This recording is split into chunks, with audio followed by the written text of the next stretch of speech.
एक आदमी अपने शिकार की बेजान लाश को घसीटता हुआ आगे बढ़ रहा था। उसकी मंजिल थी वो नहर जहां पानी ठहरा हुआ था और जिसमें हजारों के तादाद में मगरमच्छ थे, जिनको सिर्फ खाना चाहिए था, चाहे वो किसी इंसान का डेड बॉडी ही क्यों ना हो।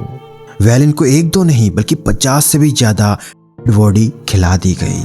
एंड जिसने ये सब किया वो था एक डॉक्टर, जो पैसों के लिए नहीं बल्कि अपनी खुशी के लिए लोगों को मारता था।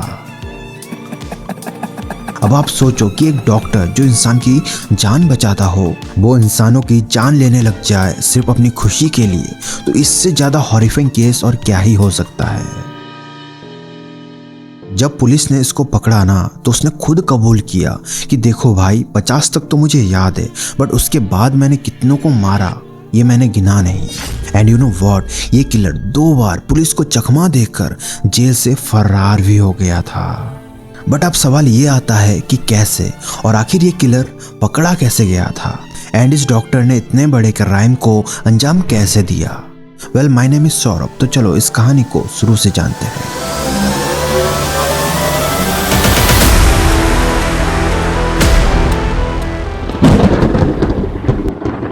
दोस्तों, इस क्राइम स्टोरी को हम 3 पार्ट में समझेंगे।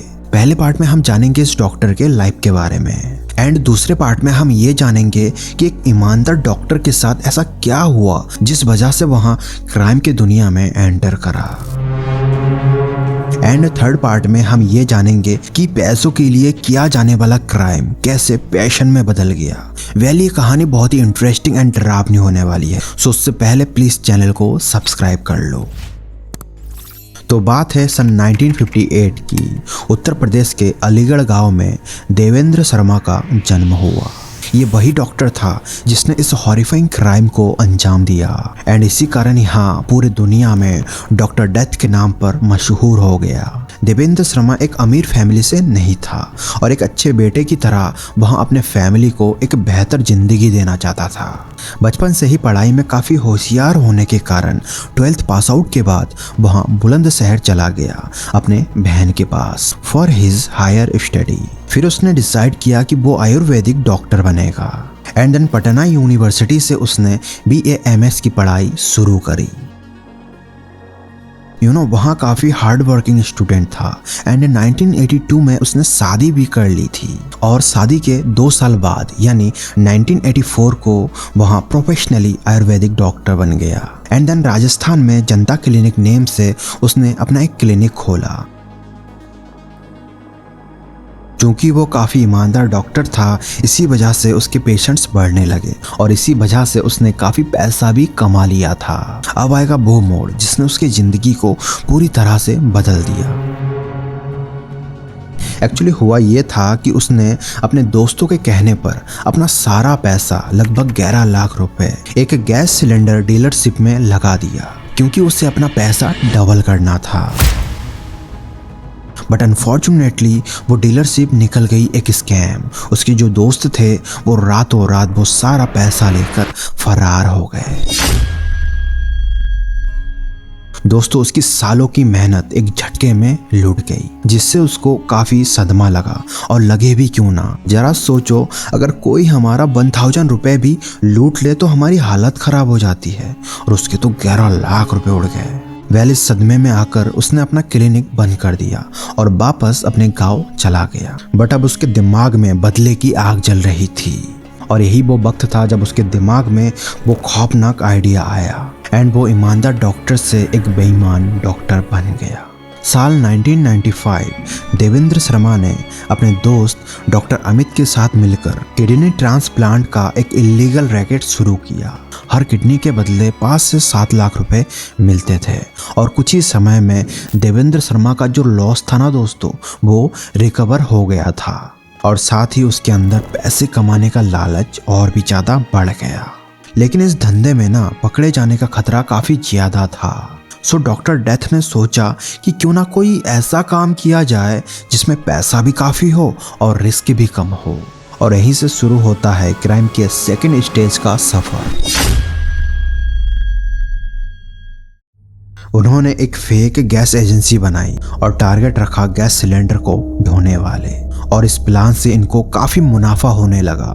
देखो सबसे पहले इन्होंने गैस सिलेंडर चुराया, फिर ड्राइवर की किडनी निकालकर उनकी जान ली गई एंड देन ट्रक को इलीगल तरीके से बेच दिया गया। मतलब हर मर्डर के बाद इनको 3 तरीकों से प्रॉफिट हो रहा था। नाउ देवेंद्र शर्मा एक डॉक्टर नहीं रहा, वहां एक किलिंग मशीन बन गया था।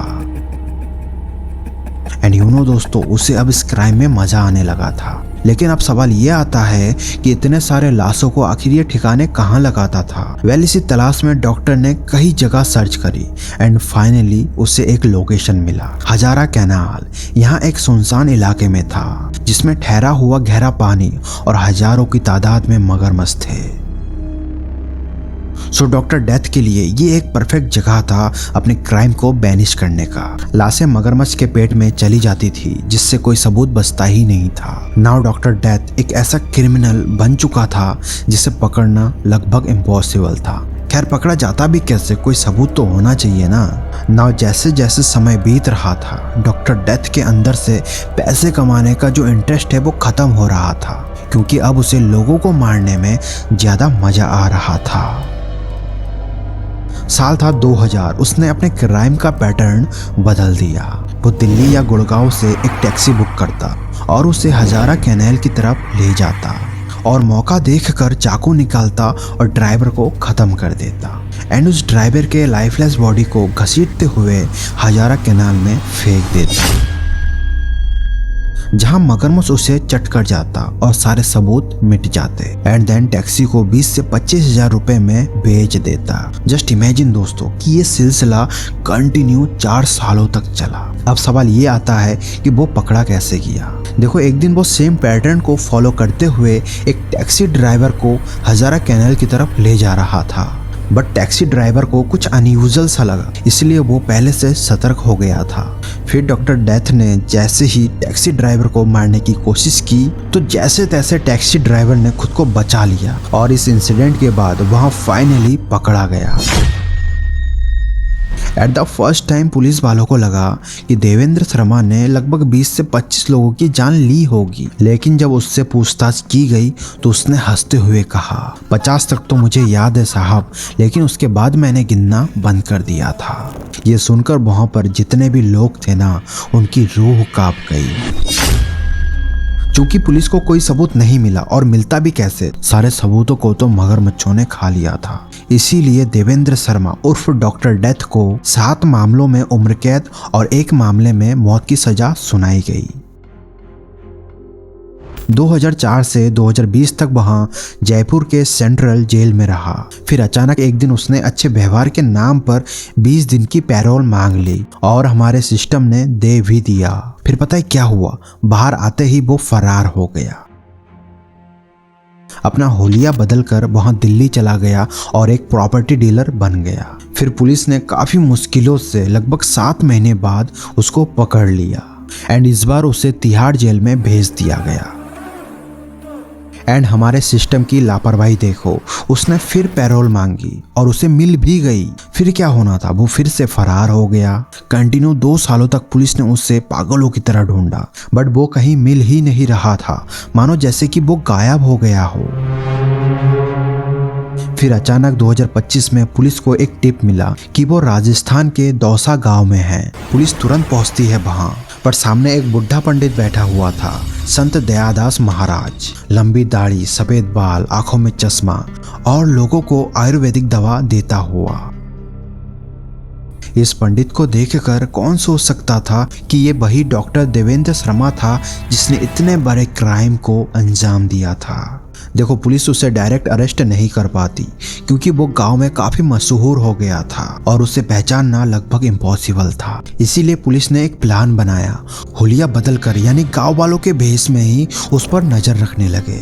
उसके चेहरे, आंखें और नाक को मैच किया गया एंड देन फाइनली संत दयादास ही देवेंद्र शर्मा यानी डॉक्टर डेथ निकला। फिर उसे अरेस्ट कर लिया गया और ये केस यहीं पर खत्म हो गया। बट सवाल ये है कि हमारा सिस्टम इतना लापरवाह कैसे हो सकता है कि इतना खतरनाक क्रिमिनल पुलिस वालों को चकमा देकर कैसे भाग सकता है। सवाल ये आता है कि क्या पुलिस मिली हुई थी। वेल आपको क्या लगता है दोस्तों, प्लीज कमेंट करके अपना ओपिनियन जरूर शेयर करें। एंड हाँ दोस्तों, do subscribe for this types of crime documentaries. Thank you so much.